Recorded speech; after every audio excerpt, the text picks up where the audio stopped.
लड़के को एक अजीब बोतल मिली। उसने जिज्ञासावश ढक्कन खोला और अंदर की चीज बाहर निकाली। वह एक अजीब अंडा निकला। यह अंडा चमकदार और पारदर्शी था, पूरी तरह से हरा दिख रहा था, जैसे जेली हो और अंदर कुछ जीव लिपटा हुआ था। हालांकि यह थोड़ा अजीब था, लेकिन लड़के को लगा कि यह अंडा निश्चित रूप से अच्छे दाम में बिकेगा। उसने अंडे को लपेटा और शहर के पशु चिकित्सक शिक्षक को ढूंढा और उसे 2 रुपए की ऊंची कीमत पर बेच दिया। शिक्षक ने शोध करना शुरू किया। उन्होंने हाथ से दबाया और थोड़ा सा दबाया। तुरंत कुछ गड़बड़ महसूस हुई।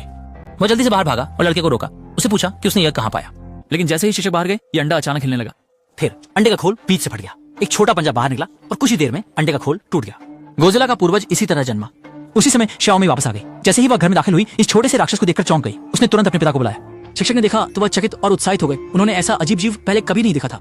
जब छोटा राक्षस ध्यान नहीं दे रहा था तो उसे पकड़ लिया और फिर लोहे के पिंजरे में बंद कर दिया। अगले दिन शिक्षक खुशी खुशी देखने आए, लेकिन सामने का दृश्य देखकर डर गए। सिर्फ एक रात के बाद छोटे राक्षस का आकार कई गुना बढ़ गया। इसी समय सेना के नेता शहर में आए। वे खोए हुए जीव नमूने की तलाश कर रहे थे। असल में 2 दिन पहले मछुआरों का एक समूह समुद्र में मछली पकड़ रहा था। अचानक एक जहाज आसमान से गिरा और सीधे समुद्र में जा गिरा और बाहरी अंतरिक्ष से लाए गए जीव नमूने भी समुद्र में गिर गए, जिसे लड़के ने उठा लिया। सेना ने नमूना खोजने के लिए स्थानीय मछुआरों को ऊंचा इनाम देने की घोषणा की।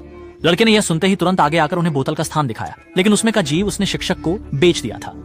इसके बाद सेना तुरंत ही टीचर के घर पहुंची, लेकिन उन्हें यह नहीं पता था कि टीचर पहले ही उस राक्षस को चुपके से ले जा चुका था और उसे बेचकर बड़ा मुनाफा कमाने की तैयारी कर रहा था। लेकिन आधे रास्ते में उसने देखा कि तिरपाल ढीला हो गया है, तो छोटी मेये ने तुरंत गाड़ी से उतरकर उसे ठीक किया।